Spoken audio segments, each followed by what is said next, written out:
Hey, welcome to 1 Minute Excel. Today we're going to do a quick run through of the CountA and CountBlank formulas.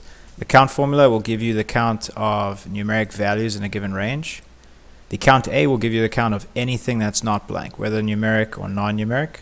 And the blank will give you a count of how many blanks are in a given column of data or range of data.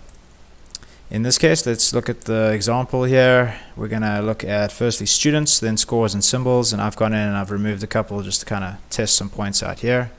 So to do a count on the students, we're going to say equals count, open parentheses, select the range. I'm going to hit F4 twice, which will lock the rows, so we can move across, but we won't lose any data here. Hit enter, and now we're going to write CountA for the data here.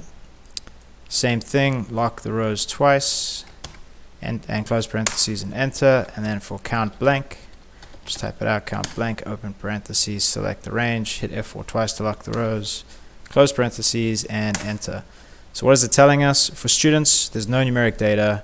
There are 10 student names, that's correct, and there's one blank. Let's copy this over for score. So there are 9 test results that are numeric. There are actually 9 data points in general here, and there are 2 blanks.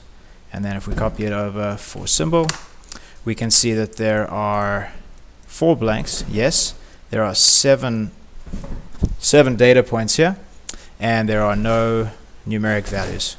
And that is a CountA, and CountBlank formula.